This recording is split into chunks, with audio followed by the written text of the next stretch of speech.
Bom, pessoal, como eu havia começado, isso aqui é um pequeno bate-papo que eu estou tendo com vocês para que a gente pudesse discutir alguns temas referentes a acontecendo. Até a própria faculdade pediu para a gente não dar matéria nova, só que assim, não tem como eu não falar de alguns temas. Por isso que eu estou falando que hoje é um bate-papo curto, só para vocês terem uma noção do que eu estou visualizando, alguma noção e explicação de algumas coisas que talvez vocês não compreendam. Primeiro ponto, vocês viram o que aconteceu aí, Covid-19 e tal, e até eu fiz um texto, coloquei no nosso grupo esse texto para que vocês tivessem acesso a esse texto, para vocês compreendessem por que o governador estava mandando suspender algumas coisas. Então vamos lá. Como foi declarado que era uma situação única, como era uma situação de pandemia pela OMS, o que acabou acontecendo? Acabou acontecendo a seguinte situação para nós. Nós tivemos uma legislação federal, lei, agora de cabeça eu não lembro, 3.939, uma coisa assim, e essa lei, o que aconteceu? O próprio presidente Jair Bolsonaro, o próprio presidente, ele estabeleceu alguns requisitos. Ele estabeleceu a possibilidade de ter quarentena, a possibilidade de ter foi estabelecer algumas coisas. E não sei se vocês se lembram que a gente colocou lá no artigo, quando a gente foi estudar a divisão das competências, a gente estabeleceu as competências materiais. E dentre as competências materiais, de matérias que podem ser tratadas, o artigo 24. O artigo 24, ele estabeleceu que, artigo 24, inciso 12º, vou ver se eu acho aqui rapidinho para colocar aqui na tela para vocês. Ó. Artigo 24, ele estabelece a competência, as competências, lá estava que a competência era concorrente. Então, se ela é concorrente, todo mundo pode tratar, tanto os estados quanto os municípios. Vocês estudaram isso, fizeram trabalho. Vou achar aqui, eu compartilho. Eu compartilho com vocês. Ó, vou compartilhar aqui a tela com vocês. Olha só. Olha só, estou compartilhando a tela aqui com vocês. Vocês estão vendo? Olha só, o artigo 24 compete à União, aos Estados e ao Distrito Federal legislar concorrentemente sobre. E aí a gente vai lá no inciso 12, né? Lá no 12. Pessoal, desliguem o som, tem gente que está vazando o som, tá? Desliguem o som de vocês. Tem um microfonezinho, todo mundo desligando o som de vocês. No inciso 12, estão conseguindo ver? Ó, olha só, ó o inciso 12 aqui, ó. Se vocês quiserem fazer qualquer pergunta, faz pelo chat. Olha só o inciso 12. O inciso 12 fala previdência social, proteção e defesa da saúde. Então, nesse sentido, olha só, compete à União, aos estados e Distrito Federal. E além disso, pessoal, por que às vezes os municípios também podem dar pitaco? O município pode dar pitaco porque o município está lá no artigo 30, olha só, no artigo 30, vamos procurar aqui o artigo 30, procurando aqui, 29 anos. 30. Compete aos municípios legislar sobre assuntos de interesse local e também suplementar a legislação federal e estadual no que couber. Então, voltar aqui para mim. Vocês estão vendo que numa situação dessa, com uma situação dessa, a gente visualiza que todos os três tinham competência para poder traçar estratégias de proteção à saúde. Beleza. Posto isso, a gente viu que algumas portarias estavam sendo feitas por secretários de Estado e tal. Por quê? Por que estava sendo feito isso? A própria legislação, a própria lei que o Bolsonaro estabeleceu, a que eu comentei, vou até procurar ela aqui, essa lei, ela estabeleceu, deixa eu só colocar aqui que eu vou falar o nome dela certinho. É a lei 13.979. A própria lei, ela estabelecia que por ato do ministro da Saúde, por ato do ministro da Saúde e também por outras autoridades, poderia delegar para os secretários estaduais e municipais. Você está entendendo? Então, esses secretários, eles poderiam também eles poderiam se manifestar no sentido de traçar algumas estratégias. Tanto que aí depois, o que aconteceu? O Bolsonaro ficou até meio puto com esse tipo de situação, esse enfrentamento, porque daí alguns secretários estavam indo além dos poderes. E aí o que aconteceu? Ele fez algumas alterações nessa lei, por meio de medida provisória, que eu vou explicar para vocês, para poder traçar algumas coisas, diferenciar algumas coisas, que alguns secretários, alguns governadores estavam até fechando algumas barreiras. Olha só, vou compartilhar novamente a tela com vocês, ó. Compartilhando a tela com vocês. Olha só olha o que o artigo falava, ó. Nesse primeiro artigo ele falava, a gente traz aqui, ó. Para enfrentamento da emergência de saúde pública de importância nacional decorrente do coronavírus, as autoridades poderão adotar, no âmbito de suas competências, dentre outras, as seguintes medidas: isolamento e quarentena. Tá vendo aí? E aí tem outras medidas, determinação compulsória de exames, testes laboratoriais. Não sei se vocês viram que teve alguns lugares que tinham pessoas que não queriam fazer o exame. E por conta disso, eles tiveram que entrar judicialmente para obrigar a pessoa a fazer isso. E aí fala assim, ó, ato do ministro de Estado da Saúde disporá sobre as condições e prazos aplicáveis desses incisos, tá vendo? Eles vão considerar a autorização refere os outros incisos, e ato em conjunto do ministro da Saúde, da Justiça e Segurança Pública, medida prevista no inciso 6º. Qual que é a medida do inciso 6º? Restrição excepcional temporária conforme a recomendação técnica fundamentada da Agência Nacional de Vigilância Sanitária por rodovias, portos e aeroportos. Por quê? Isso aqui é para combater o ato dos governadores que estavam fechando aeroportos. Só que aí entra uma questão constitucional. O Bolsonaro estabeleceu essa lei. Só que o que vale mais? A lei ou a Constituição? Você está entendendo o problema que nós estamos tendo aqui agora? Então, mesmo que por essa lei venha estabelecer essas situações aqui, eu entendo que há uma inconstitucionalidade dessa lei nesse ponto, porque há uma competência dada aos governadores. Os governadores não estão fechando aeroporto, não é porque eles não querem que chegue gente de outro lugar, não. Só porque eles não querem, não. É por uma questão sanitária. Por se tratar de uma questão sanitária, eles vão sempre fundamentar a tese deles aonde? Eles vão sempre fundamentar a tese deles lá na Constituição, no artigo 24, inciso 12, que a gente leu mais cedo. Vocês estão vendo tanto que isso é um apanhado? Isso é a nossa aula. Por isso que eu falo, naquele momento que vocês estavam achando assim, nossa aula, quando fala em Brasília, é a parte mais chata. Agora é tudo que a gente está vendo. Tudo que a gente está vendo. Então é muito importante a gente ficar atento sobre isso. Olha só como que eles falam, ó.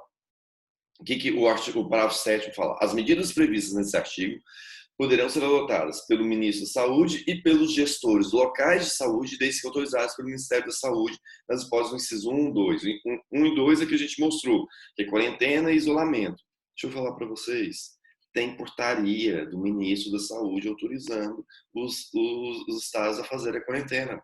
Essa é a maior crítica que está sendo feita ao Bolsonaro. Por quê? Como que o Bolsonaro ele vira e cria uma lei que permite fazer isso e ele vai e volta atrás falando que não pode? Então, que ele revogue a lei. E ainda, se ele revogar a lei, ainda os próprios governadores poderão tomar essas medidas com base no quê? Com base por ausência de legislação. Vocês lembram lá na Constituição, né, que nós temos essa questão aqui, né? Quando a gente trata lá no artigo 24, quando a competência é concorrente, olha só o que eu no finalzinho falo, ó, no âmbito da legislação concorrente, a União vai tratar das normas gerais, ele tem que tratar das normas gerais. A competência da União de legislar sobre normas gerais não exclui competências suplementares dos Estados. Então, os Estados podem ir à frente, podem complementar. Não tendo lei federal sobre normas gerais, os Estados exercerão a competência legislativa plena para atender suas peculiaridades. A superveniência de lei federal sobre normas gerais suspende a eficácia da lei estadual. Que é o problema do Bolsonaro agora? Se ele revogar a lei, ele pode estar abrindo margem para aí os governadores fazerem mais coisas ainda. Então, ele está numa situação que ele fez uma lei que ele considera hoje mal feita, porque ele acabou dando muito poderes aos governadores e deu força para eles, e a população hoje está numa situação dessa, de que prefere resguardar sua vida depois de tudo que foi dito. Tá, nos últimos dias, o outro ponto que eu queria falar com vocês, nos últimos dias, vocês viram que a gente começou a tratar muito sobre o tal da medida provisória. Medida provisória, medida provisória, medida provisória. Foi criada uma medida provisória sobre um tema, foi criada uma outra medida provisória sobre outro tema. E aí vocês falam assim, que merda é essa de medida provisória?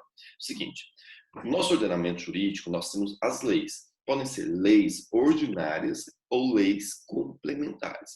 As leis ordinárias são as leis que, para serem aprovadas, elas precisam apenas de maioria simples.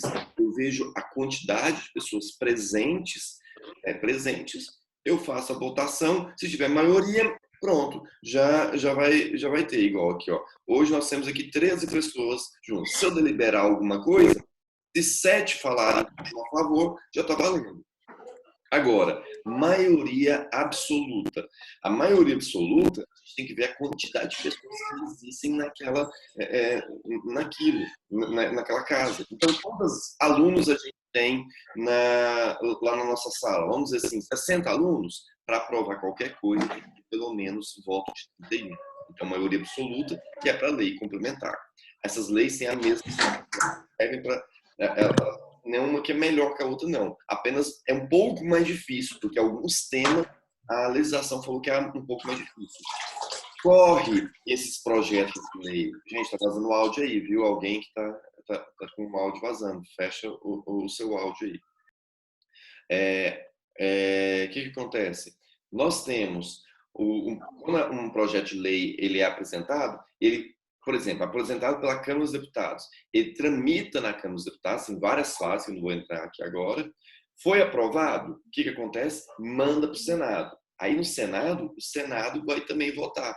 Se o Senado aprovar do jeito que está, manda para o presidente dar a sanção dele, dar a canetada dele. O presidente ele pode vetar alguma coisa, falar assim, olha, não concordo com isso daqui, um veto político, ou não concordo que isso aqui é antijurídico. Ele pode? Pode. Se o presidente vetar, o que vai acontecer? Volta para o Congresso e o Congresso pode derrubar o veto. Ah, mas é injusto. Não é injusto. Quando a gente trata de lei, a última palavra é do legislativo, não é do presidente. Lembra que eu falei que vocês acham que o presidente tem o poder supremo? Ele não tem poder supremo. Quando a gente está tratando de poder legislativo, quem tem poder maior de leis é o próprio Congresso, ele que fez as leis. Se por acaso eu criei uma lei aqui, começou aqui na Câmara dos Deputados, e a lei foi para o Senado alterou alguma coisa dessa lei, a lei tem que voltar para a Câmara dos Deputados, para a Câmara dos Deputados ver se ela concorda com a alteração. Se ela concordar, mantém. Se não concordar, ela pode tirar a alteração feita do Senado e mandar para o presidente. Então, isso a gente vai aprofundar quando a gente tiver oficializado que a gente está tratando. Mas eu precisava demonstrar isso para vocês. E vocês viram que isso vai para o presidente e ele vai concordar, vai sancionar. Por isso vocês viram assim, olha, o presidente sancionou. Qualquer lei que vocês olham, você vê que o finalzinho está lá sancionado. O que acontece? Igual, você pega, por exemplo, essa lei aí que o Bolsonaro, que eu falei aqui do combate ao Covid. O Bolsonaro poderia ter vetado qualquer artigo? Poderia. Nesse caso específico, foi uma lei que, como foi feita de urgência, todo mundo foi assim, ó, vamos combinar todo mundo aqui para fazer uma lei bem para correr mais rápido, regime de urgência, ninguém fica dando problema não. Então foi o que aconteceu com ela. Só que aí, na nossa Constituição, a gente tem um outro mecanismo que é chamado de medida provisória. Eu vou abrir aqui para vocês verem como que está na nossa Constituição a parte de medida provisória. Se vocês estiverem aí, olha só, vou colocar aqui para vocês. Vou compartilhar novamente. Medidas provisórias. Olha o artigo 62. Em caso de relevância e urgência, nós estamos no caso de relevância e urgência, o presidente da República poderá adotar medidas provisórias com força de lei, devendo submetê-las de imediato ao Congresso Nacional. Tá vendo aqui, ó? Então, o artigo 62, ele nos trata disso. Vou voltar aqui comigo para a gente fazer algumas ponderações. Olha só, então.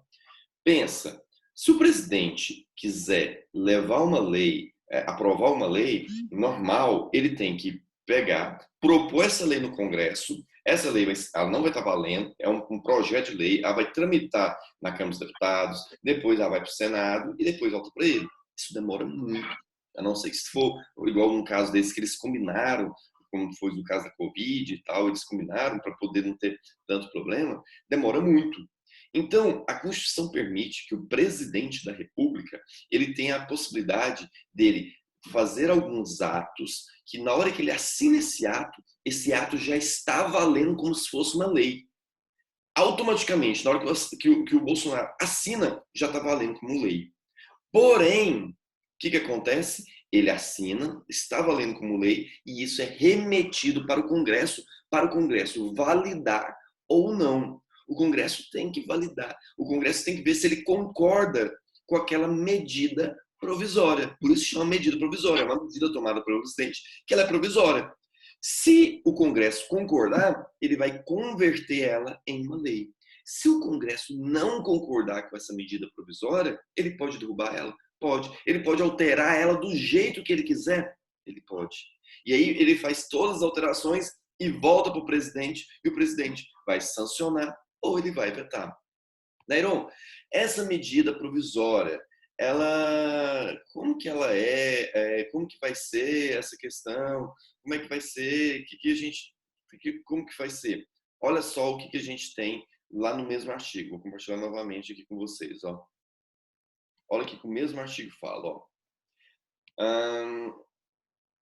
Deixa eu ver aqui. As medidas provisórias, ressalvado o disposto para 11 e 12, perderão sua eficácia desde a sua edição, se não forem convertidas em lei, no prazo de 60 dias, prorrogável nos termos do parágrafo 7º, uma vez por igual período, devendo o Congresso Nacional, por decreto legislativo, as relações jurídicas delas decorrentes. O que ele quer dizer com isso, pessoal?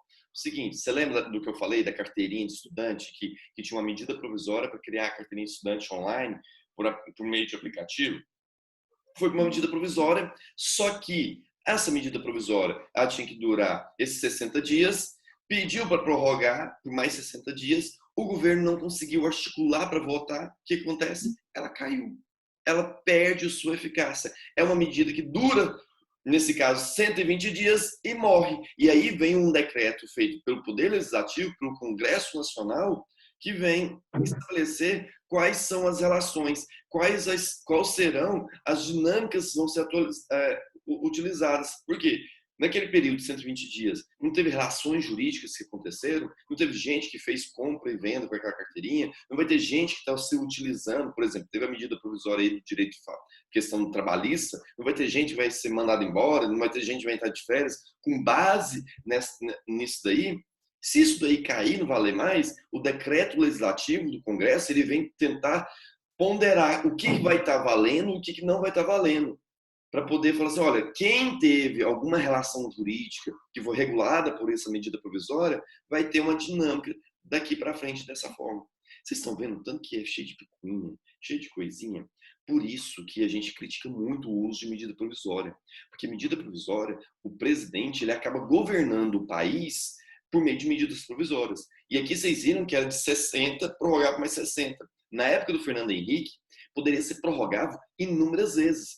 Como o Fernando Henrique Cardoso não tinha maioria no Congresso, o que ele fazia? Medida provisória atrás de medida provisória. Na hora que a medida provisória dele estava acabando, 60 dias, ele prorrogava ela, ele editava uma nova. Aí ficava mais 60 dias. Na hora que estava acabando, nova. Na hora que acabando, ele foi governando isso. Foi por conta disso que teve essa alteração na Constituição para limitar. É 60 mais 60. Se não fizer dessa forma, perde a validade.